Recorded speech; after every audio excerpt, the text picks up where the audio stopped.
The woman who stepped off the stagecoach in Cowboy Creek, Wyoming territory, in the spring of 1882 was not who she claimed to be, and she knew it with every careful breath she took as her boots hit the dry red earth. She had rehearsed the name for 3 days on the road from Denver, whispering it to herself in the rattling darkness of the coach while the other passengers slept against each other's shoulders. She had practiced the handwriting in a small leather journal, copying the loops and slants until her fingers ached. She had memorized the details as though her life depended on them, because in certain quiet and desperate ways, it genuinely did. Her name, she would tell anyone who asked, was Clara Whitmore. Clara Whitmore was 23 years old, a seamstress from St. Louis, and she had answered an advertisement placed in the Denver Courier by a rancher named Elias Holt seeking a bride with practical skills and a steady disposition. Clara Whitmore had written Mr. Holt 3 letters, arranged passage west, and was expected to arrive in Cowboy Creek by the first week of May. The only thing wrong with that picture was that Clara Whitmore had died of typhoid fever 2 weeks before the departure date, and the woman climbing down from the stagecoach into the bright Wyoming afternoon was, in truth, Ada Alden. Ada was 24 years old. She had grown up in a 3-room house in Cincinnati, the daughter of a schoolteacher father and a mother who had died when Ada was 11. She had worked as a telegraph operator for the past 4 years until her employer, a man named Silas Croft, had begun making demands of her that no decent man should make of any woman. When she refused him, he had her dismissed without a reference and told every operator's office within 50 miles that Ada Alden was unreliable, temperamental, and a thief. She was none of those things, but she was broke, she was frightened, and she was running out of options in a city that had turned its back on her. It was a desperate and complicated accident that had put Clara Whitmore's accepted letters of correspondence and stagecoach ticket into Ada's hands. Clara, knowing she was dying, had pressed them on Ada herself during their brief acquaintance at the boarding house where they both rented rooms. "Go west," Clara had said, her voice thin and papery in the late afternoon light. "Be someone new. Lord knows I won't be needing that chance anymore." Ada had wept at Clara's bedside, and then, 3 days after the funeral that only Ada attended, she had packed one carpet bag, tucked the letters into her bodice, and boarded the stagecoach. Now she stood in Cowboy Creek with the sun beating down on the back of her neck, squinting at a town that was both less and more than she had imagined. The main street was a long stretch of packed earth and horse droppings, lined on either side with low wooden buildings that looked like they had been hammered together in an optimistic hurry. There was a general store, a livery, a saloon with a sun-faded sign, a barber, a post office, and a church whose white paint was already beginning to peel in the Wyoming wind. The mountains in the distance were the color of iron and snow, and the sky above them was the kind of blue that you only seem to find far from cities. It was rough and loud and smelled of horses and sawdust, and something faintly sweet from the bakery whose sign Ada could read from the stage stop. She told herself it was fine. She told herself she could do this. A man was walking toward her from the direction of the general store. He was perhaps 40, heavy in the shoulders, with a wide, red face shaded by the brim of a hat that had seen better years. He was dressed in clean clothes that nonetheless looked uncomfortable on him, as though he had put them on specifically for this occasion and hadn't worn anything so stiff in months. He was carrying a small bunch of wildflowers in one large hand, and the gesture would have been touching had his expression been anything other than the flat, assessing look of a man evaluating a new piece of equipment. "Clara Whitmore," he said, stopping in front of her. Ada met his eyes. She held perfectly still. This was the moment she had crossed 3 states to reach, and she forced herself not to blink. "Yes," she said, "I'm Clara." Elias Holt looked her over with the same candid directness he might apply to a horse he was thinking of purchasing. He studied her hands, her face, her carpet bag, the condition of her traveling dress. "You're smaller than I pictured," he said finally. I suppose letters don't convey much about a person's size, Ada replied, keeping her voice even. He seemed to accept this. He held out the flowers. She took them. He picked up her carpetbag without asking, which she supposed was meant to be a gentlemanly gesture, and turned back toward the street. Wagons this way, he said. Ranch is about 7 miles east. You can clean up when we get there, meet the hands. Reverend Dills can do the ceremony Saturday if you're agreeable. Saturday was 4 days away. Ada followed him toward the wagon and breath through the tightening in her chest. She had not thought very far beyond arriving. She had not let herself think about Saturday.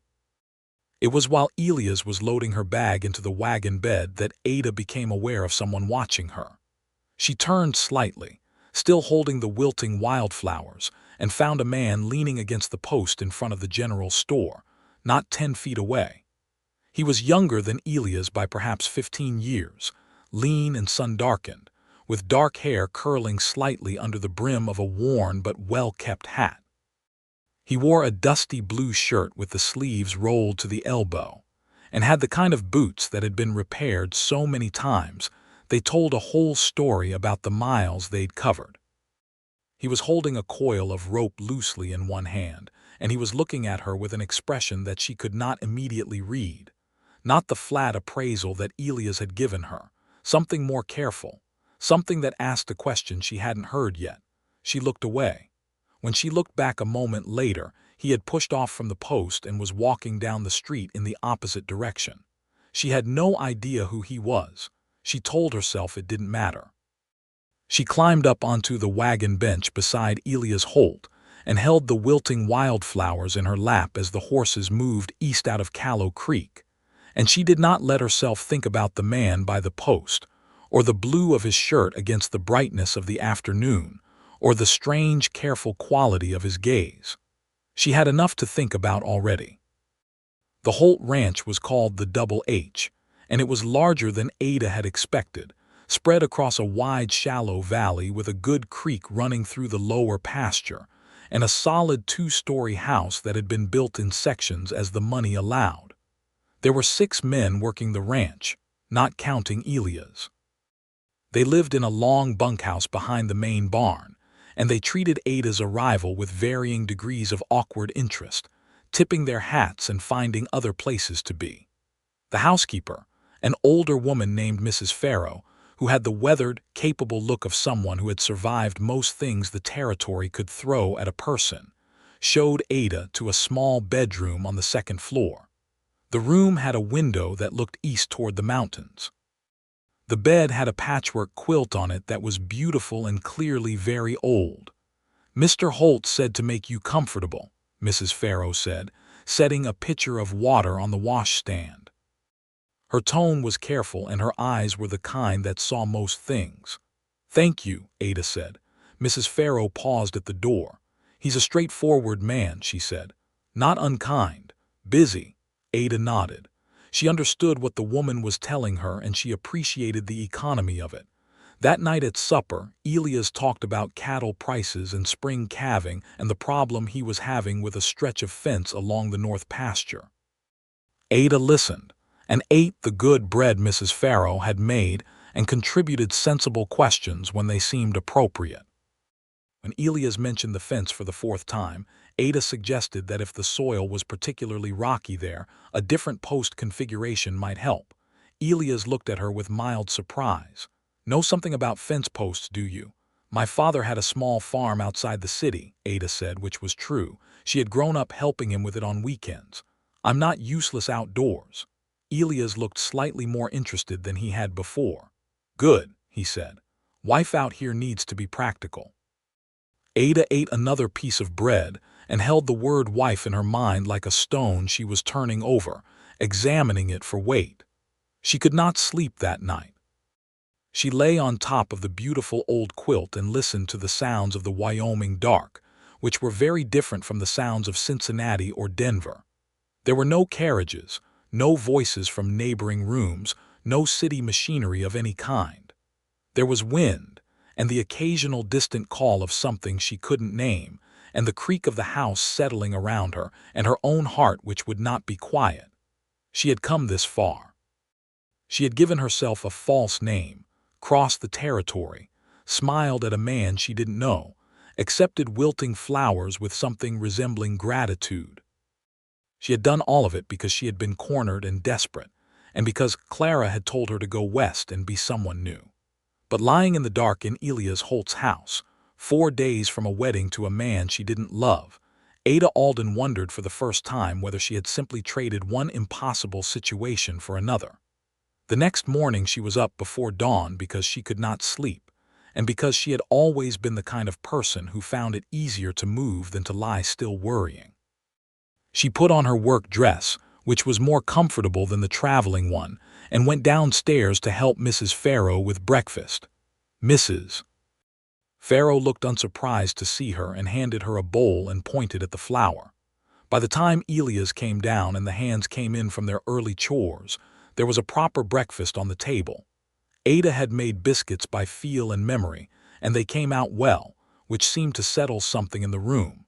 After breakfast, she walked out to look at the fence Elias had mentioned, simply to give herself something useful to do and some air. She found the north pasture easily enough. The fence was indeed a problem. 3 posts had heaved out of position over the winter, pulling the wire with them, and the rocky ground was visible where the frost had pushed the posts up. She was kneeling in the dirt looking at the base of the 3rd post when she heard a horse coming from the east, along a track she hadn't noticed before. She stood and shaded her eyes. It was the man from the general store, the one in the blue shirt. He was riding a gray horse and he pulled up a few yards from the fence, looking at the posts, and then he looked at Ada with the same careful expression he'd had the day before. "Morning," he said. "Good morning," she said. He dismounted in one easy motion and looped his reins over the one good fence post in the vicinity. He crouched down and looked at the base of the post she'd been examining. Then he looked up at her with something that might have been reluctant respect. "You diagnosed it right," he said. "Frost heave. Needs to come up another 6 inches, concrete base if Holt can be talked into the expense." "He can be talked into anything that saves him money in the long run," Ada said, which was a guess based on one supper's worth of conversation but which felt accurate. The man stood up. He was a few inches taller than Elias but nothing like as broad. He had the lean kind of strength that came from actual work rather than size. "Jasper Wells," he said, extending his hand. She shook it. "Clara Whitmore," she said, and the name felt strange in her mouth in a way it hadn't before, not difficult, just wrong. "I work the Kellerman spread east of here," Jasper Wells said. "About 2 miles, borders the double H on this side. I saw you come in yesterday." "I know," she said. "You were watching." He had the grace to look slightly abashed. "I apologize for staring. It's a small town. People notice things." "Do they talk about them too?" Inevitably. He was quiet for a moment. He picked up a piece of the disturbed soil and rubbed it between his fingers in a way that seemed unconscious, habitual. "So you're the woman Holt sent east for?" "I am," Ada said. He said nothing for a moment. Then he said, "Well," in a tone that contained a great deal it didn't say. She wasn't sure what made her say the next thing. It might have been the way he hadn't looked at her the way Elias had. It might have been the quality of the Wyoming morning, clear and enormous, which seemed to strip away the usual social performances. It might have been that she was very tired from not sleeping and honesty was easier than performance before full daylight. "You don't think it's a good idea," she said. Jasper Wells looked at her with those careful eyes. "I don't know you," he said. "It's not my place to think anything about your choices." "But," she said. He was quiet for a moment longer. Then he said, "Elias is a decent man. He's not warm, exactly. He's not the kind of man who'll notice much beyond whether the house is running and the meals are regular. I just wonder sometimes whether a woman who answers that kind of advertisement knows what she's getting into." Ada thought about the telegraph office and Silas Croft and the week she had spent eating 1 meal a day because she had run out of money for more. She thought about Clara Whitmore pressing a stagecoach ticket into her hands. She thought about desperation and how it sharpened your definition of acceptable risk. "Sometimes the alternative is worse," she said simply. Jasper Wells looked at her for a long moment. Something shifted in his expression, though she couldn't quite name it. Then he nodded once and picked up his reins. "I'll bring over some concrete mix later," he said. "Kellerman won't mind. We have extra." He mounted and rode back east, and Ada stood by the broken fence in the spring morning and watched him go and tried not to think about anything in particular. He did bring the concrete mix, that same afternoon, with 2 bags slung across the back of a pack horse. He brought them around to the barn where Elias was working, and the 2 men spoke briefly about the fence and about the spring calving that both operations were managing. Ada heard them from the kitchen window where she was working with Mrs. Farrow on the week's preserves. She watched Jasper Wells talk to Elias with the easy, respectful directness of a man who knew his own place and was comfortable in it. He was not deferential, but he was not a man who imposed himself either. He listened more than he talked, and when he said something, it seemed to be because it was worth saying. Ada made herself stop watching and attend to the preserves. That evening, Elias told her that Wells was a good neighbor and an honest worker, that he'd been on the Kellerman spread for 3 years and was likely to buy his own land someday. He said this the way a man mentions the weather, informationally, without emphasis. Ada said that was nice and passed the bread. Thursday came. Then Friday.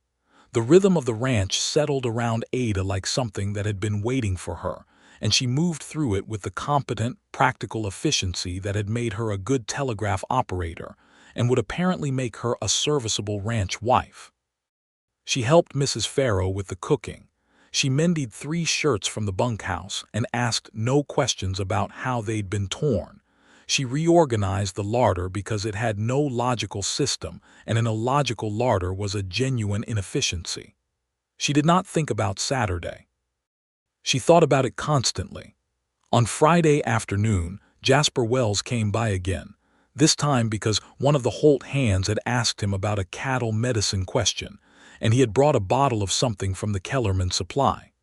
He arrived while Elias was out at the far south pasture, and Mrs. Farrow was resting her feet, which she did every afternoon between 3 and 4 with rigid discipline. Ada was sitting on the porch steps with a shirt she was hemming, and a very complicated knot of thoughts she was trying to keep from showing on her face. Jasper Wells rode up, found no one else about, and stopped his gray horse at the porch. "Elias is south," Ada said, not looking up from her hemming. "I don't know when he'll be back. I'll leave this with you then." He dismounted and held up the bottle. She came down off the steps to take it, and when she did, she was closer to him than she had been before. He was looking at her the way he always looked at her, carefully, with that quality of attention that felt very different from the way most people looked at other people. "You sew well," he said. "My mother taught me," Ada said. This was true, though her mother had been gone for 13 years, which meant she'd had a long time to practice. "Are you doing all right?" he asked. The question was simple and direct, and it hit her somewhere in the chest with unexpected force, because no one had asked her that in a very long time. She looked up at him. She opened her mouth to say yes, she was fine, everything was fine. And then she closed it again because Jasper Wells was looking at her with such careful honesty that lying to him felt like a particular kind of wrong. "I'm managing," she said finally. It was not a lie. It was the most honest thing she'd said to anyone since arriving in Callow Creek. Something in his expression softened. "That's not quite the same thing," he said. "No," she agreed. "It isn't." They stood there for a moment in the warm Friday afternoon, the porch between them and the mountains blue and white beyond the valley, and Ada felt something strange and vertiginous, as though the ground had shifted very slightly beneath her feet in a way that was not unpleasant but was frightening. "I should let you get on," she said. "Sure," he said. He didn't move immediately. Then he said, "If you ever need anything, the Kellerman spread is 2 miles east. Anyone there can find me." He said it the way a neighbor offers a practical thing, without weight or implication. But Ada held it anyway, carefully, and nodded. He mounted and rode away, and she stood in the afternoon holding a cattle medicine bottle and a half-hemmed shirt, and her heart was doing something complicated that she was absolutely not going to examine. Saturday morning came gray and cool. which Ada chose not to interpret as an omen in either direction. Mrs. Farrow had pressed Ada's better dress for her and laid it out on the bed with a small bunch of local flowers she must have cut from somewhere on the property. The gesture was so kindly meant that Ada had to stand by the window for a moment and breathe carefully before she could put the dress on. She was sitting at the small mirror pinning her hair when she heard the sound of a horse outside and then voices below. A moment later, Mrs. Farrow knocked on the door and said that Mr. Holt wanted Ada downstairs, that Reverend Dills had arrived earlier than expected. Ada looked at herself in the mirror. The woman looking back at her had dark eyes and a determined mouth and hair that was doing its best. She was not Clara Whitmore. She was Ada Alden, who had run from one city on the excuse of another woman's life, and she was 4 minutes from agreeing to marry a man she didn't know, under a name that wasn't hers, in a church whose paint was peeling. She sat very still. She thought about Clara, who had wanted to go west and hadn't made it. She thought about what Clara had actually wanted, which was not specifically to marry Elias Holt, but to have a chance, a life, some open sky and something new. Ada had that now, or the beginnings of it, and the question was whether she was brave enough to reach for it honestly or whether she was going to keep hiding behind a dead woman's name. She took a very slow breath, and then she did something she had not planned to do. She sat down at the small writing desk in the corner of the room and took out the journal she'd been using since Denver. She tore out a blank page and wrote a note, not a long one, enough. She put the note on the pillow, picked up her carpetbag, which she had never fully unpacked, and went out the window. This was less dramatic than it sounds. The window opened onto the roof of the back porch, and the drop from there to the ground was maybe 6 feet, easily managed with the help of the rain barrel at the corner. She had calculated this on her first day, the same way she had always cataloged exits. It was a habit she developed in the telegraph office after the first time Silas Croft had made his intentions clear. You always knew where the door was. She hit the ground, picked up the bag, and walked east. She walked for 20 minutes along the track that paralleled the creek before she heard the horse behind her. She didn't run. Running would have made it worse. She stopped and turned around and waited, and when the rider came around the bend, she felt something complicated move through her because it was not Elias Holt. It was Jasper Wells on his gray horse. He pulled up about 10 feet from her and looked at her standing in the middle of the track with her carpetbag and her good dress and the particular expression of someone who has burned a bridge and is watching the smoke. "You heading somewhere?" he said. "I was going to ask at your ranch," she said, keeping her voice steady. "If someone could give me a ride into town." He studied her for a moment. "Holt's going to be looking for you shortly." "I know," she said. "You want to tell me what happened?" She considered it for only a moment. She was tired of the weight of the secret, and Jasper Wells had a face that seemed built for honest things. "My name isn't Clara Whitmore," she said. "It's Ada Alden.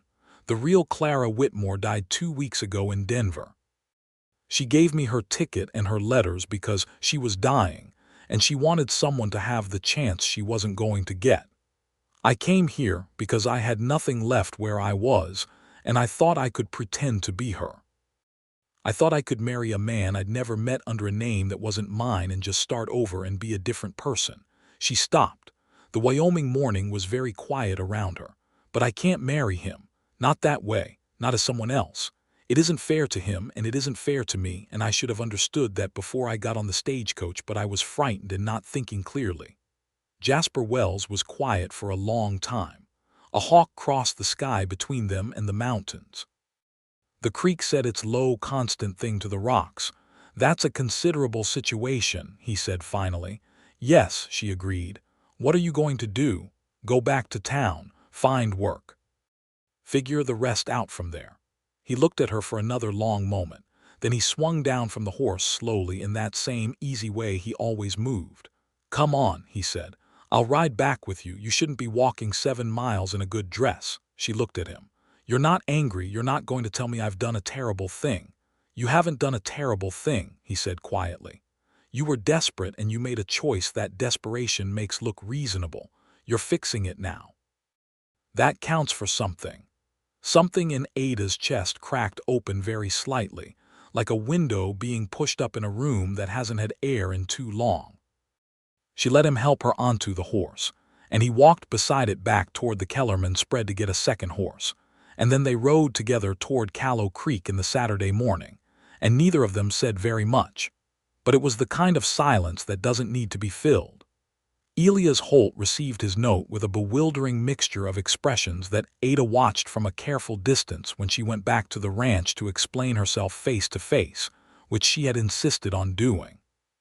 He was confused, then angry, then strangely relieved in a way that he tried to hide.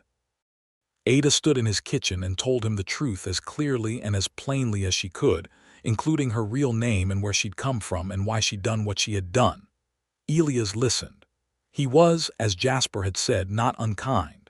He was mostly a practical man, and once he processed the shock of it, the practical aspects took over. He had not been in love with Clara Whitmore or with Ada Alden, not in any real sense. He had wanted a wife who could run a house and be a sensible companion. He had advertised for one the way he would advertise for a good horse. The fact that the particular woman who arrived was not the one he'd corresponded with was an inconvenience, not a heartbreak. "You're not going to make trouble," he said at the end. He meant legal trouble, Ada understood. The letters, the ticket, the misrepresentation. "No," she said, "I'm not. I'm sorry for the trouble I have made." Elias Holt looked at her for a long moment and then he said, "Well," in a tone that closed the subject, and he went back to his ranch and his fence posts and his spring calving, and Ada went back to Callow Creek. Mrs. Farrow, at the door, pressed Ada's hand before she left and said nothing at all, which was its own kind of kindness. Callow Creek in 1882 was not a large town, but it was a town with needs, and Ada had skills. She went directly to the post office, because post offices in the territory often handled telegraph communications, and she asked to speak to whoever managed that function. The postmaster, a thin man named Aldous Page, had been struggling to find anyone reliable to handle the telegraph machine, which the town had acquired the previous year and which Page understood imperfectly. Ada sat down, sent and received 3 test messages in rapid succession, and was hired before noon on the same Saturday she had nearly been married. She rented a room above the bakery from a widow named Mrs. Chen, who was the daughter of Chinese immigrants who had come to work the railroad and had stayed when the railroad moved on. Mrs. Chen was a practical, generous woman who charged Ada a fair rate and gave her a key of her own and asked no questions about her past. The room was small and had a window that looked out over the main street. Ada unpacked her carpetbag completely for the first time and arranged her few things on the washstand and the shelf above the narrow bed. She put her journal in the drawer of the small table by the window. She sat on the edge of the bed and looked at the wall and felt something strange that took her a moment to identify. It was the feeling of being exactly where she was, no pretending layered over it, just Ada Alden in a small room in Wyoming, with her own name and her own skills and a real job and no more deception required of her. It was frightening, and also something she had not felt in a very long time. It felt like relief. Jasper Wells found her on Monday, 2 days after the not wedding, sitting on the bench outside the post office between telegraph transmissions with a cup of tea Mrs. Chen had pressed on her, and a book she'd borrowed from the small lending shelf in the general store. He stopped and looked at her for a moment with the expression she was beginning to recognize as his thinking expression, which was slightly different from his everyday expression in ways that were difficult to pin down precisely. "You're still here," he said. "I got the telegraph position," she said. He sat down on the bench beside her with the unhurried ease of a man who had nowhere to be but was not taking liberties. There was a proper distance between them. He pushed the brim of his hat up slightly and looked out at the street. "That was quick work," he said. "I'm a quick worker," she said. He almost smiled. It was the first time she had seen him come close to smiling, and it changed his face considerably, warm in a way that the careful expression wasn't. "How are you settling in?" he said. "Better than I expected," she said honestly. "Mrs. Chen is very kind. The postmaster is mostly confused by the telegraph machine, but he doesn't try to interfere with it, which I appreciate." "Aldous Page is afraid of it," Jasper said. "Half the town is. They think the messages travel through the wire by some kind of magic."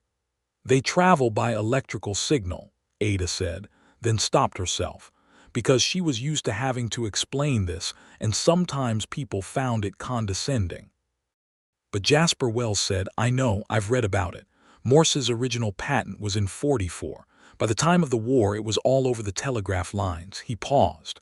"My father was a signal officer in the war. He talked about it." Ada looked at him with genuine surprise. He noticed, and the almost smile came back.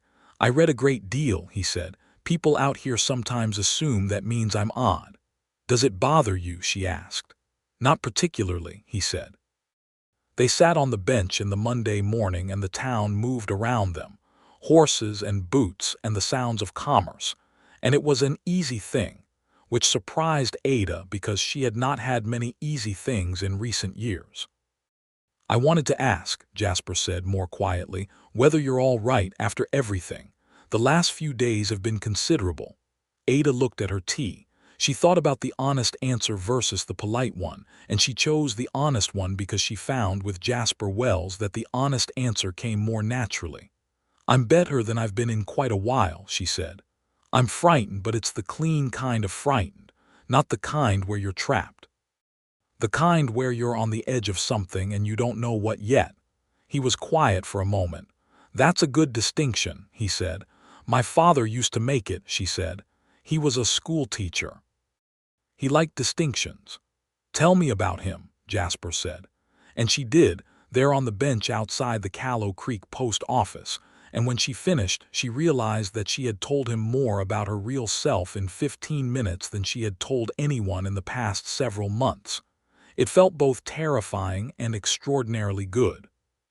He told her about his own father then, the signal officer, who had come home from the war with his hearing damaged and his heart heavier, but had somehow remained a man who found things to love about the world. Who had taken his family to Wyoming when Jasper was 12 because he wanted open sky. Who had died 3 years ago of a fever that came on fast and left no time to argue with it. They talked until Ada had to go back inside for a transmission coming in from Cheyenne, and Jasper Wells stood and picked up his hat and said he hoped she'd be comfortable in Callow Creek, and walked away down the street in the unhurried way he had. And Ada stood in the doorway of the post office watching him go and feeling the very specific feeling of someone who is beginning to understand that they are in a great deal of trouble. The weeks that followed were the best kind of complicated. Ada built her life in Callow Creek with the focused, practical energy she had always applied to things that mattered. She became indispensable at the post office within a fortnight, which was not difficult because she was genuinely skilled, and because Aldous Page, once he understood that she was not going to break the machine, was grateful to have someone else be responsible for it.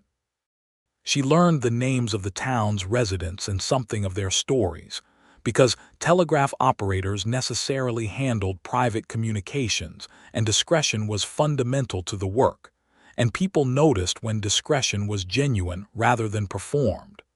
Mrs. Chen became something like a friend, which Ada had not expected and valued deeply.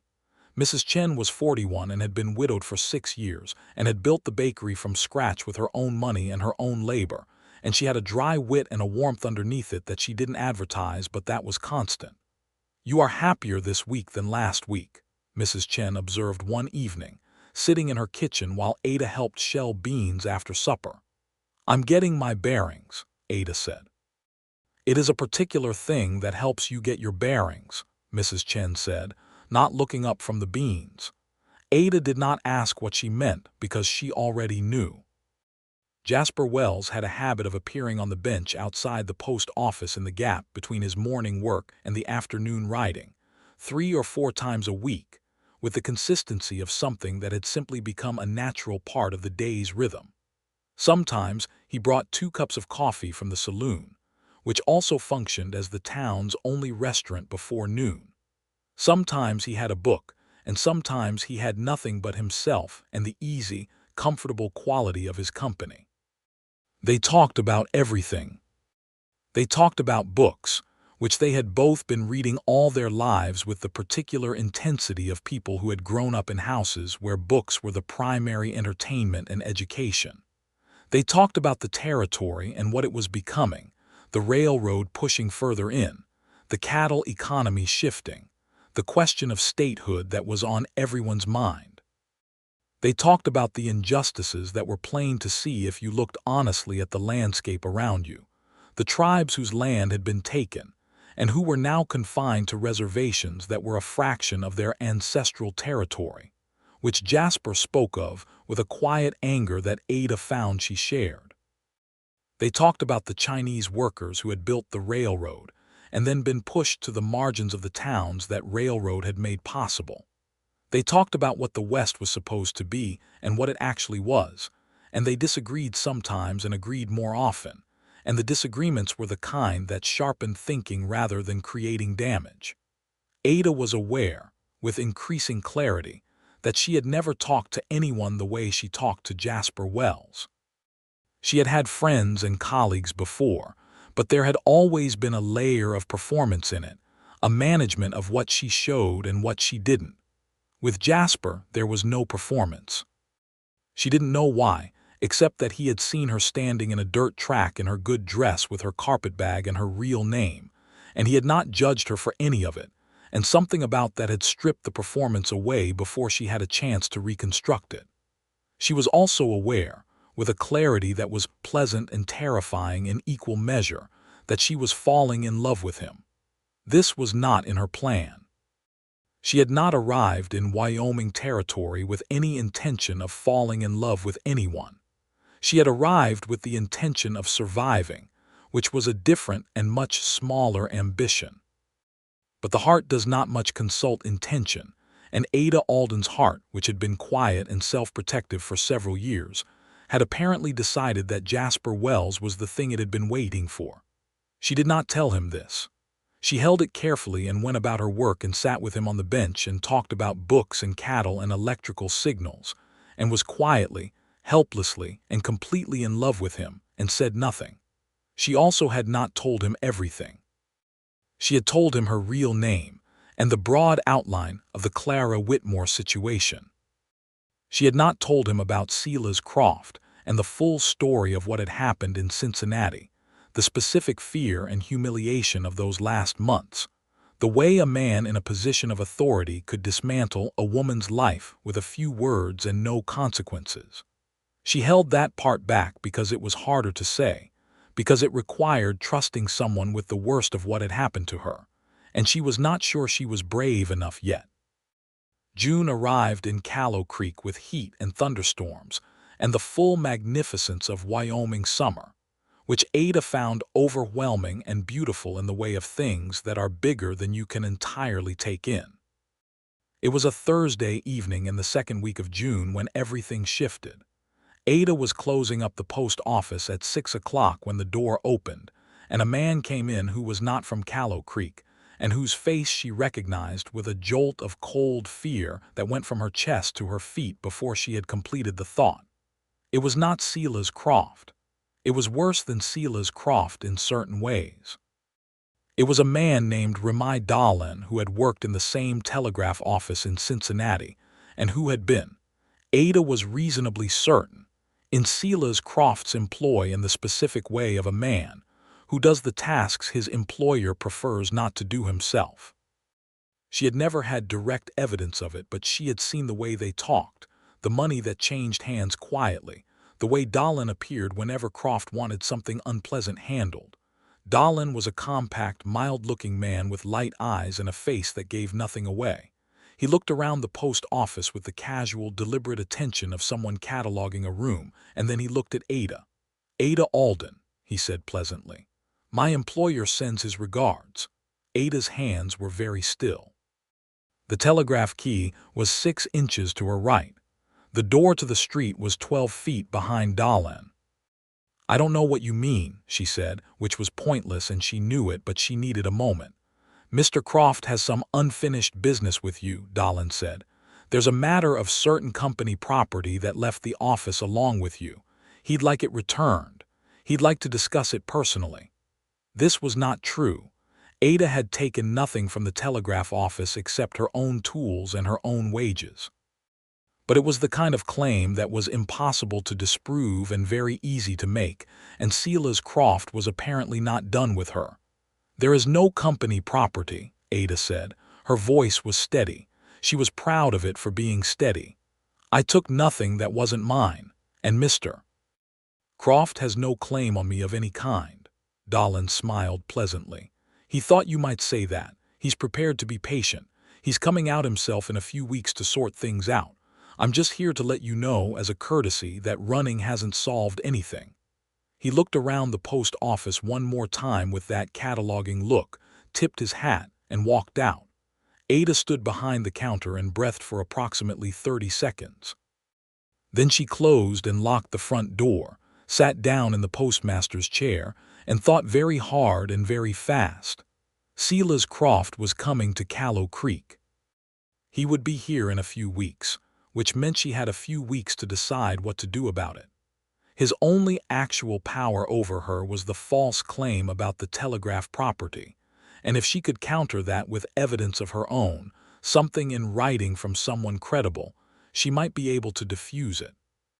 But more than that, Croft was a man who felt entitled to things he had no right to, including Ada herself, and he had pursued her across 3 states because men like that confused entitlement with love and could not accept when a woman simply said no and meant it. She was going to need help. She did not like needing help. She was not good at asking for it, but she was going to need it. She went to find Jasper Wells. She found him at the Kellerman spread, which she had not visited before, a clean and workmanlike property whose owner, a widower named Henry Kellerman who was not much for conversation, looked at Ada with mild interest when she rode up on the horse she'd borrowed from Mrs. Chen's neighbor. Jasper came out of the barn when he heard her horse, and he looked at her face, and his expression went immediately serious. "What happened?" he said. She told him all of it. Not just the Alden visit, but the whole of it, starting with Silas Croft and the telegraph office and the dismissal and the months after, the poverty and the fear and the way Croft had dismantled her reputation in the city to make sure she couldn't rebuild without him. She told it standing in the yard of the Kellerman spread, while the evening light went golden around them, and she told it without flinching, because she had decided on the way over that she was done flinching. Jasper Wells had never looked at her like she was weak or foolish or lesser, and she was going to trust that now because she needed to and because she believed it was true. Jasper listened without interrupting. His face was very still and very serious, and there was something in his eyes that was controlled anger, the kind that doesn't burn hot and wild but burns slow and steady and has actual teeth. When she finished, he was quiet for a moment. "You believe he might try to physically compel you to go back with him," he said. He said it flat without inflection because he was making sure he understood the actual danger. "I believe he's capable of it," Ada said. "He's not a violent man in the ordinary sense, but he is a man who is accustomed to getting what he wants, and he has money enough to hire people who will be violent on his behalf." Jasper nodded slowly. He looked out at the mountains for a moment. Then he said, "All right." That was all he said, but the way he said it carried a great deal. "I'm not asking you to fight anyone," Ada said quickly. "I know," he said, "but you are asking for help and I am going to give it. That's not a question." He looked at her directly. "You have a right to be here, Ada. You have a right to your work and your name and your life. Croft has no claim on any part of it, and he is not going to walk into this town and take anything from you." Ada looked at him and felt the thing in her chest do the thing it had been doing for weeks, but much more powerfully than usual. She breathed very carefully. "Thank you," she said. "Don't thank me," he said. "Come inside and have some supper and we'll think through what to do." They thought it through at the Kellerman kitchen table, where Henry Kellerman produced a roast that was better than his conversation, and then tactfully went to check on something in the barn for an extended period. Jasper had a methodical mind which Ada appreciated. He didn't rush to solutions. He laid out the situation from all angles, asked questions that helped Ada see things she'd been too close to, and by the end of the supper they had a plan. The plan had three parts. First, Ada would write to her father's attorney in Cincinnati, a man named Fletcher who had handled some small legal matters for the family and who had always treated Ada with respect. She would explain the situation and request a written statement attesting to her character and the absence of any legitimate theft claim. Second, the town sheriff, a man named Cal Briggs who Ada had dealt with at the post office and who seemed to be a fair-minded person, would be informed of the situation so that if Croft or Dahlin did anything illegal in Callow Creek, there would be someone prepared to act on it. Third, Ada would not be alone if Croft came. Jasper would see to that. She sent the letter to Fletcher the next morning. She spoke to Sheriff Briggs the afternoon after, and Briggs listened with the focused attention of a man who took his job seriously, which was not guaranteed in every western town, but which in Briggs's case appeared to be genuine. Then they waited. The waiting was 2.5 weeks of ordinary life that was anything but ordinary because of what was coming toward the end of it, which Ada felt the way you feel the pressure of a weather change before the storm arrives. But those 2.5 weeks were also, in their way, the most honest and uncomplicated time Ada had spent in years. Because she and Jasper Wells had stopped performing around each other now, if they ever had been. She knew what he was. He knew what she was. They sat on the bench outside the post office, and they sat at Mrs. Chen's kitchen table some evenings when Jasper came by, and they walked along the creek on Sunday mornings. And Ada felt the days building towards something that was both the trouble with Croft and the other thing that she could feel between herself and Jasper like a current through a telegraph wire, present and constant and waiting for the right moment to be named. She nearly named it one Sunday on the creek bank. They had been quiet for a while, which was one of the things she loved about his company. That silence was never a problem between them. And then Jasper picked up a flat stone and skipped it across the water and said without looking at her, "I want to tell you something." "All right," she said. He looked at the water for a moment. He had the expression he sometimes wore when he was working out how to say a thing precisely, which she had come to recognize and to wait for. "When I saw you get off that stagecoach," he said, "you looked like someone standing in front of something they were about to walk through, whether or not it was going to be good for them." "I know that sounds like a strange thing to notice." "It doesn't sound strange," Ada said quietly. "And I thought," he said, still looking at the water, "that I would very much like to know who that woman actually was." He paused. "I know now, and I want you to know that it's the real version I think about, the real version I'm glad to know." Ada was quiet for a moment. The creek went on saying its quiet thing to the rocks. "I'm glad you know it too," she said. "The real version has been fairly well hidden for a long time." He looked at her then, and the sunlight on the water made everything very clear and very simple. "It shouldn't be," he said. She looked back at him and she thought, well, there it is. There is the thing I knew was there. She did not say it yet, but she thought, "I'm going to love you for a very long time, Jasper Wells, and I think you might already know it." Silas Croft arrived in Callow Creek on a Tuesday in late June on the eastbound stage, and Ada knew he had arrived before she saw him because Aldous Page came running in from the street with the expression of a man who has remembered a worrying piece of information.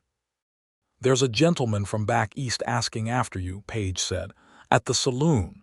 "Thank you, Mr. Page," Ada said. She reached under the counter, where she had placed Fletcher's letter when it arrived the previous Thursday, a beautifully clear and properly notarized statement from the attorney attesting to Ada Alden's character and the complete absence of any legitimate claim by Silas Croft against her person or her property. She tucked it into the pocket of her dress. She went out onto the street. Jasper was already there. She didn't know how he knew, but he was there, standing 20 feet from the saloon door with his hat pushed back and his arms loose at his sides. And when she came out of the post office, he looked at her, and she gave him a small nod that meant she was ready. Silas Croft was not a large man. He was 51, well-dressed, with the confident posture of a man who had never had to question his own authority. He was standing outside the saloon talking to Ada Alden when Ada walked up, and when he saw her he smiled the smile of a man who believes the conversation is already over. "Ada," he said, "there you are." "Mr. Croft," she said. "I have a letter from Attorney Fletcher in Cincinnati attesting to the fact that I removed nothing from your office that was not my own. I also have a conversation already had with the town sheriff, who is aware of your presence here. I am employed, I am legally residing here, and you have no claim on me of any kind." She held out the letter. He didn't take it. "Ada," he said again in a quieter tone, the one that had always made her want to step back. "This is not necessary. I'm simply here to—" "I heard what you told your man to tell me," Ada said. "I understand exactly why you are here, and I am telling you plainly and in public that whatever you think you have a right to, you do not have it. You did not have it in Cincinnati, and you do not have it here." The saloon door was open. A handful of people on the street had stopped to listen, because small towns run on information and a well-dressed stranger, and a woman with a letter made excellent information. Croft's eyes went to Jasper Wells, who had not moved or said anything, and whose expression was the careful, steady one he wore when he was paying full attention. "Is this your man?" Croft said to Ada, with a slight contempt that he did not bother to entirely disguise. "I am nobody's man," Jasper said quietly, "but I'll stay right where I am while this conversation finishes." Sheriff Briggs appeared from the direction of his office at this point, which was either excellent timing or, Ada suspected, the result of Jasper having told him to be around at this hour. Briggs was a broad man with a gray mustache and a badge that caught the noon sun, and he walked up with the unhurried authority of someone who has no doubt about his own jurisdiction. "Afternoon," Briggs said to Croft. "Cal Briggs, Sheriff of Callow Creek. Miss Alden has made me aware of your interest in her whereabouts. I want to make sure we're all clear that Miss Alden is a legal resident of this town with an honest position, and that any harassment of her person on this street or anywhere in my jurisdiction is going to be treated accordingly." Croft looked at the letter Ada was still holding out. He looked at Briggs. He looked at Jasper Wells, who had still not moved. He was a man who was accustomed to situations where he held all the power, and this was not that situation, and Ada could see the moment when he understood it. He took the letter. He read it briefly. He folded it and held it for a moment, and then he handed it back. "It appears there has been a misunderstanding," he said, with the specific tone of a man performing graciousness while experiencing its opposite. "It appears so," Ada said pleasantly. He looked at her one more time, with an expression that was not pleasant but was, she recognized, the look of a man who has decided it is not worth his while, which was the best possible outcome and the one she had been working toward. He left on the afternoon stage. Ada Alden left with him. Ada stood in the main street of Callow Creek and watched the stage out of sight and felt the tension leave her body in one long, slow release, like a held breath finally let go. Jasper was beside her. She hadn't heard him walk over, but there he was, close enough that she could feel the warmth of him in the summer air. "It's done," he said. "It's done," she agreed. She turned to look at him. He was looking at her with the careful expression, but there was something else in it now, something that was not careful at all, that was simply and entirely plain. "Ada," he said. "Don't," she said softly. "Don't say something responsible and measured right now, please." He blinked. Then the not-quite smile appeared, fuller this time, closer to an actual smile than she had seen before. "I was going to say that I think about you constantly, and it has nothing to do with responsibility," he said. "Does that qualify as measured?" She laughed. It came out suddenly and genuinely, and she pressed her hand to her mouth for a moment, and he looked at her like she was the best thing he had seen in a very long time. "No," she said, "that does not qualify as measured." "Good," he said. They stood there in the noon sun of Callow Creek's Main Street, in front of everyone who had watched the last half-hour's drama play out, and Jasper Wells offered Ada his arm with the deliberate, old-fashioned courtesy of a man who knows how to say a thing without words, and she took it. And they walked together down the street toward Mrs. Chen's bakery, because Mrs. Chen had promised to have coffee ready for when it was over. And behind them, the town of Callow Creek resumed its business with the satisfied air of a community that has witnessed something worth talking about at supper. The summer moved forward with its long days and its particular light. Ada stayed at her post office job, which she loved more than she had expected to, not just for the work itself but for what it gave her, which was a place in the world that was genuinely and entirely her own. She had not had that before. The Cincinnati telegraph office had been Sela's Crofts. The boarding house had been a temporary thing. Even the brief, strange days at the Double H had been someone else's space, under someone else's name. The Callow Creek post office was Ada Alden's. Her real name was on the employment register in Page's careful handwriting. Her real skills were what made it run. Her real self was the thing she brought to work each morning, and it was enough, and it was hers. Elias Holt sent for a real bride through the Denver agency in July, and she arrived in August, a capable woman named Grace who was from Illinois and who looked at the ranch with the frank assessment of someone who knows what she's walking into and is fine with it. Ada met her briefly when Grace came into the post office to send a letter home, and they liked each other in the uncomplicated way of women who recognize a fellow survivor. Jasper Wells came to supper at Mrs. Chen's kitchen almost every Thursday, which had started as an informal thing, and had become so thoroughly a part of the week's structure that Mrs. Chen set 4 plates now without asking. The 4th plate was for her daughter May, who was 16, and who regarded Jasper with the lightly disguised admiration of a teenager, and Ada with the clear-eyed knowingness of a person who reads people accurately and has decided she approves. They were courting, though it was not called that exactly and not formalized in any way. It was simply that they spent as much of their time together as the structure of their days allowed, and when they were not together they were thinking about each other, and when they were together they talked and laughed and sat in comfortable silence and said things that mattered, and it was building towards something with the natural, unhurried momentum of something very real.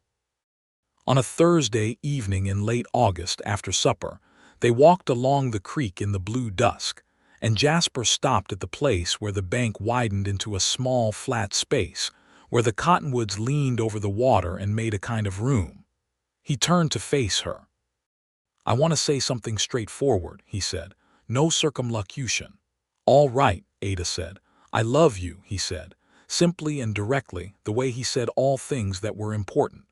"I have been in love with you for approximately 2 months, and I have been patient about saying so because you had a great deal to manage and I did not want to add to it, but I am tired of being patient about it." Ada looked at him in the blue August light. The creek moved behind him and the cottonwoods were still, and the first stars were becoming visible above the mountains, and she thought, "There it is. There is the thing that has been building in the air between us all summer like a storm that finally breaks." "I love you too," she said. "I have been in love with you since at least the morning you rode up on your gray horse and crouched down to look at a fence post and didn't once make me feel like a foolish woman for getting herself into a situation." The full smile came then, the one she had been waiting months for, the one that changed his whole face. "That's a specific thing to fall in love over," he said. "I'm a specific person," she said. He stepped toward her and cupped her face in his hands with a gentleness that was entirely at odds with the calloused, capable, working man's hands that held her, and he kissed her there in the cottonwood dusk on the bank of the Callow Creek, and it was the best thing Ada Alden had experienced in a life that had lately had too few of those. They were married in October of 1882 in the Callow Creek Church, whose white paint had been freshly redone, because the town had organized a painting party in September, and Ada had been among those who wielded a brush. The ceremony was performed by Reverend Dills, who had not had the opportunity to marry Ada in April, and seemed to feel that this rectified an imbalance. Mrs. Chen made the wedding cake, a remarkable achievement given that the ingredients required some creative improvisation. Mei Chen wore a new dress she had made herself, and sat in the front row beaming with the satisfaction of someone who saw this coming from the first Thursday supper. Aldous Page attended and blew his nose into a handkerchief 3 times during the vows, which he would afterward deny. Sheriff Briggs came and brought his wife, a comfortable woman who shook Ada's hand afterward and said she was glad things had worked out, and that the earlier unpleasantness with the man from Cincinnati had been handled properly.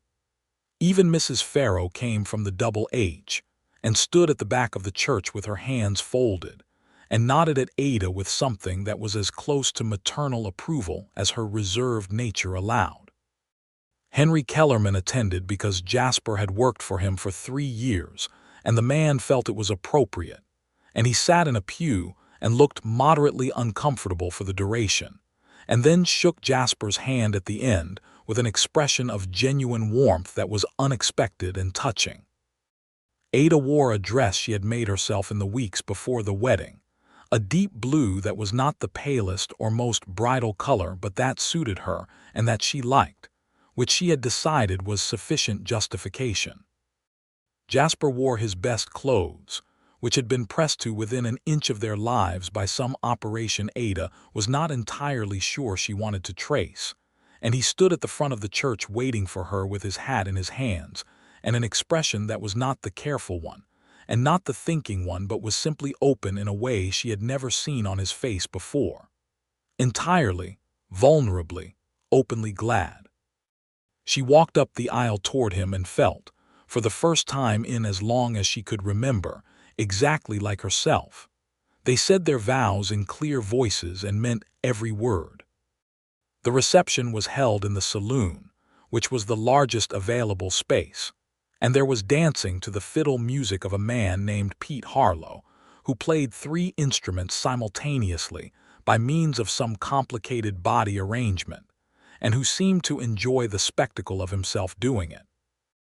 Ada danced with Jasper, and then with Aldous Page, and then with Henry Kellerman, who turned out to be unexpectedly light on his feet, and then with Jasper again for the rest of the evening because he asked, and she saw no reason to say no. At some point in the evening, Mrs. Chen stood with Ada in a quiet corner while Jasper talked cattle with Kellerman and Briggs, and Mrs. Chen held Ada's hand and said, "I am very glad you came to Callow Creek, Ada." Ada pressed her hand back. "I am too," she said, "even though I came as the wrong person." "You were always the right person," Mrs. Chen said firmly. "You were just carrying the wrong name at the time." Ada laughed and thought that this was probably the most accurate summary of the situation she had heard. They moved into a house that Jasper had already arranged to rent, a small but solid 2-room house at the east end of town, close enough to the post office that Ada could walk to work, and close enough to the eastern road that Jasper could ride out to the Kellerman spread without a long detour.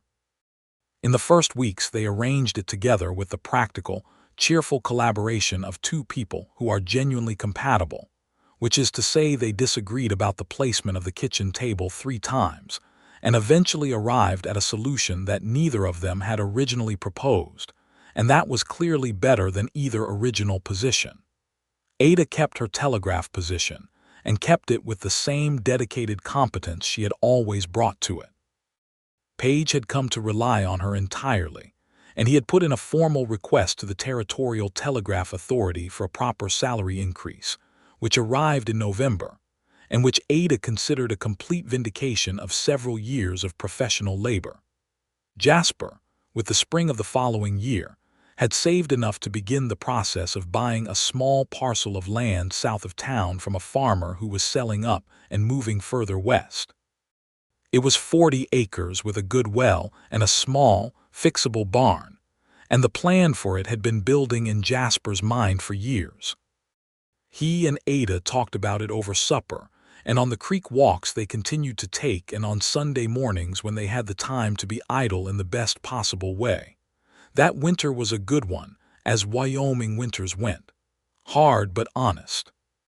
The cold came in solid and complete, and Ada learned new things about it. The way you had to bank the fire just right. The specific quality of snow in that landscape which was different from city snow. The way the sky on a clear winter morning at that altitude was a color that had no exact name in English, and that she kept trying to describe in letters to her father in Cincinnati, who had written to her with great warmth when she told him everything, the real story, and who had said that he was sorry for the hard years and glad she was living honestly now, and that he intended to come visit in the spring if the roads were passable. He did come in the spring, a slight, precise man with Ada's eyes and a schoolteacher's habit of looking at things as though they were problems worth solving. He spent 2 weeks in Callow Creek and spent most of them talking to Jasper about books and the territory and the state of education in the West. And by the end of 2 weeks, he shook Jasper's hand at the stage stop and told him he was a good man and Ada was lucky. And Jasper said that he was the lucky one, and they were both right. Ada found out she was pregnant in the early summer of 1883, which she had begun to think about in the quiet, hopeful way of someone for whom it is a wanted thing. She told Jasper on a Sunday morning on the creek bank, at the same flat place in the cottonwoods where he had told her he loved her, because it seemed right to do it there. He was quiet for a moment. Then he put his arm around her and held her very close and pressed his face against her hair and said nothing for a while because he was too full of something to find words for it immediately. "Good," he said finally, which was not much but which came from somewhere very deep and true. "Good," she agreed. Their son was born in February of 1884, in the house at the east end of town, attended by the town's doctor and by Mrs. Chen, who had delivered enough babies in her time to be more useful than she let on. He arrived in the early morning with the particular decisive energy of someone who has been waiting long enough and has decided it is time. And when they put him in Ada's arms, she looked down at his small, urgent face and felt something she had never felt before. A love so specific and immediate that it was unlike any other love she'd known. Not better than the others, but different. Its own complete thing. They named him William, after both their fathers. Jasper held him later that morning while Ada slept, and he stood by the window with the baby in his arms and looked out at the February morning, at the iron and snow of the mountains and the wide Wyoming sky. And Mrs. Chen, gathering her things to leave, looked at him standing there and felt something warm and uncomplicated in her chest that she would describe to her daughter May later that day as the particular look of a man who has found everything he was looking for. William Alden Wells grew into a solid, curious boy with his mother's dark eyes and his father's methodical mind. He was followed 2 years later by a daughter they named Clara, which Ada had thought about carefully and at length, and which felt, in the end, like the right thing. A way of honoring the woman who had given Ada a chance by giving the name something new to mean. William was walking when Jasper bought the south parcel outright, and they began building their own house on it, working on it through the spring and summer with help from the Kellerman hands and from Sheriff Briggs, who turned out to have an excellent aptitude for carpentry, and from anyone in Callow Creek who had an afternoon free and a willingness to use a hammer. Because the town had developed, in Ada's time there, the particular feeling of a place whose people look after each other, which is not guaranteed and not common, and which, when it exists, is one of the finest things about human life. They moved into the new house in the autumn when Clara was 3 months old, and William was 2 years old and largely indifferent to the significance of the occasion, but very interested in the new barn and the horses in it. The house was larger than the East End rental and built to last, with windows on the south side for light, and a good kitchen that Ada had designed herself, and a room for the children and a porch that faced west toward the mountains, so you could watch the sun go down behind them in the summer evenings. Ada kept her telegraph work even after the move, though she did it part-time now, mornings only, and trained a young man named Foster from the south end of town to handle the afternoon shift. She was teaching, too, on an informal basis that had started when she noticed that several of the town's children were getting no schooling at all, their families too scattered or too busy for them to attend the existing school regularly. She held a second class 3 mornings a week in the post office before Paige arrived. And then, when the class grew to 12 children, she requested and received from the territorial authority a small budget and a proper designation as an auxiliary school. She was good at it. She had her father's gift for it. She found the work as satisfying as the telegraph in a different way, because where the telegraph connected distant places, teaching connected present people to their own possibilities, and Ada had a deep and permanent investment in the idea that people should have access to their possibilities. Jasper bought 2 additional horses and expanded the herd on the south parcel, and began developing a reputation in the region as a man who could be trusted with a straight deal and a hard job, which was not a small reputation in Wyoming territory in the 1880s. He and Henry Kellerman remained close, and when Kellerman decided in 1887 that he was too old for the full operation and sold off half the Kellerman spread, he sold it to Jasper at a fair price, and with a handshake that was worth as much as any contract. Their life was not a simple one. The territory had hard years and easy years, drought years and good grass years, years when the cattle prices made Jasper tight-lipped with worry, and years when everything came in better than expected. There were illnesses, the usual ones, the ones that reminded you every time that nothing was guaranteed. There were small disasters and large inconveniences, and the ongoing work of maintaining a life against the particular resistance that the Wyoming landscape offered to every human endeavor. But Ada was never again frightened in the way she had been frightened before coming west. She was never again pretending to be someone she was not. She was never again without the specific and sustaining knowledge that she was loved, completely and for herself, which was the thing she had not had for a long time, and which she had come to believe was maybe the most fundamental human need. On the evening of their 5th wedding anniversary, in October of 1887, they sat on the west-facing porch of their house and watched the sun go down behind the mountains. William was inside, already asleep, having exhausted himself entirely in the barn that afternoon with the help of the 2 kittens that had appeared in the hay bales the previous week. Clara was on Ada's lap, awake still and quiet, looking at the colored sky with the wide, serious attention of a 3-year-old who is taking everything in and filing it carefully. Ada leaned her head against Jasper's shoulder. He put his arm around her. The mountains went through their colors, orange and rose, and then a deep blue-purple as the light left them, and above them the first stars came out one by one with the punctual certainty they always had. "I've been thinking," Ada said. "I know," Jasper said. "You've had that expression all evening." She smiled. He always knew when she was thinking hard about something. It was one of the things about him that she had found over 5 years to be entirely irreplaceable. Not just that he noticed, but that he noticed her specifically, the particular texture of her thoughts, the specific register of her moods. She had never been that known before, and she knew now that she had been lonelier than she realized until she wasn't anymore. "I've been thinking about how I almost didn't come here," she said. "Or rather, how I came here entirely wrong, as the wrong person. And," he said, "and I've been thinking that nothing has gone the way I planned. I planned to disappear into someone else's life and be practical and safe and invisible. Instead, I came here and caused an absolute mess, and involved you in my catastrophic personal situation, and told the truth when I'd gone to considerable lengths to avoid doing so." She paused. "And every single thing that went wrong is what led to everything that went right." He was quiet for a moment. Then he said, "I'd say yes to all of that.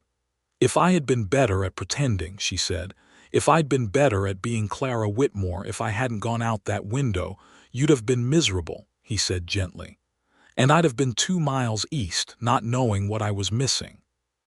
Clara, on Ada's lap, made a small decisive sound and reached for the air in front of her as though trying to catch the last of the evening light in her small hand. "She's like you," Jasper said. "Which part?"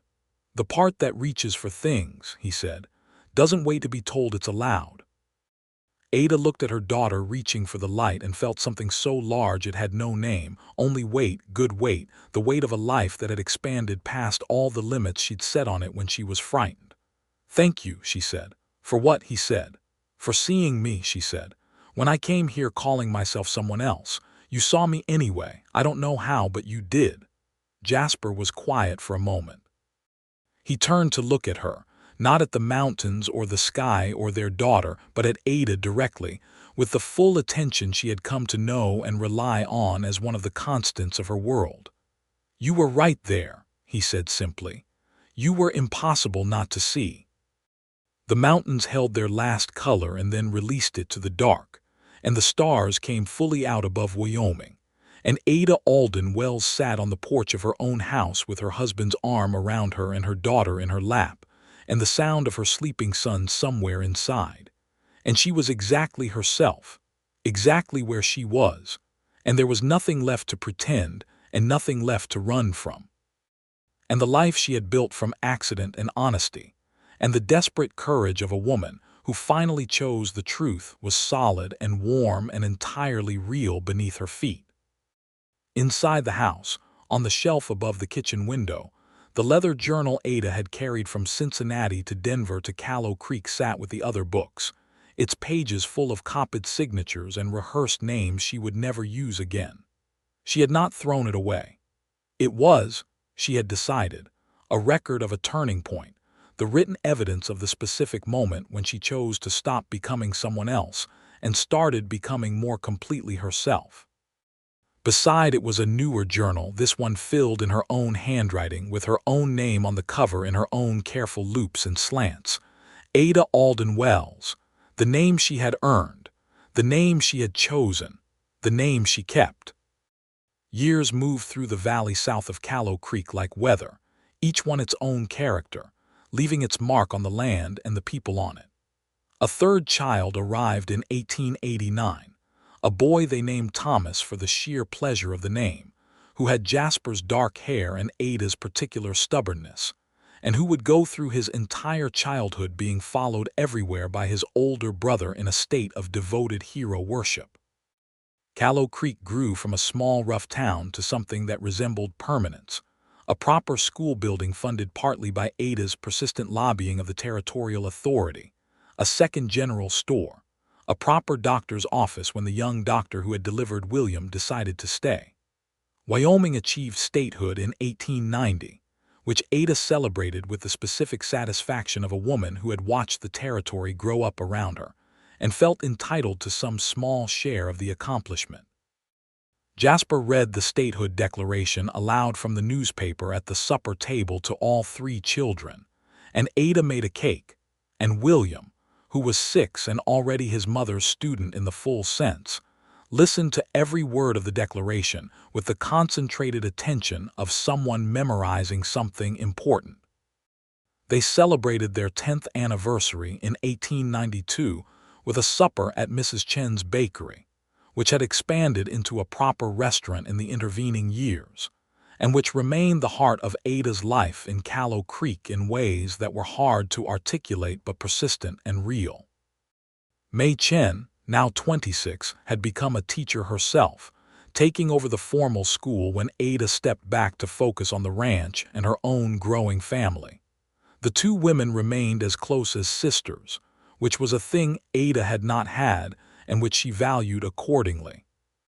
On the evening of that 10th anniversary, after the children were asleep and the supper long finished, Jasper and Ada sat on the west porch again as they always did when the weather allowed, and the mountains were the same mountains they had always been, older than any human trouble, patient as rock.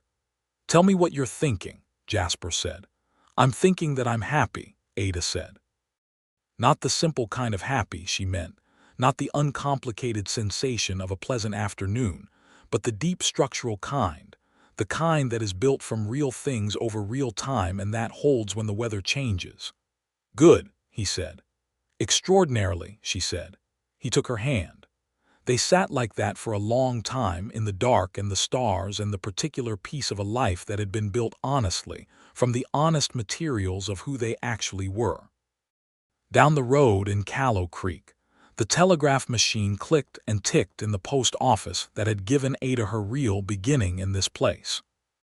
The new operator, a young woman named June who Ada had trained herself, was working the late transmission, her fingers finding the rhythms that Ada had taught her, the dots and dashes that turned into words that crossed the miles. The west-facing porch held the last warmth of the day and let it go slowly, and Jasper Wells and Ada Alden Wells held the quiet between them like the best kind of thing, which is the kind that doesn't need to be explained or elaborated on, only lived every day for as long as there are days to live it. The mountains were still there when they went inside. They always were.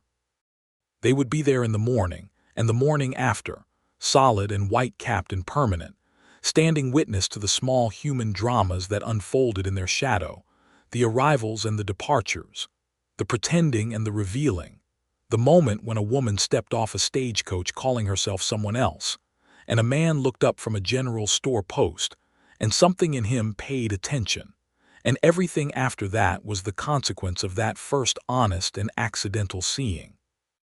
They slept well that night, and every night after, in the house they had built from the ground up with their own hands and the help of the people around them, in the life they had made from the wreckage of what Ada had run from, and the simple steadiness of who Jasper had always been, and the children breathed their deep sleeping breaths in the next room, and the stars moved overhead the way they always move, in their ancient patterns, indifferent and magnificent and there.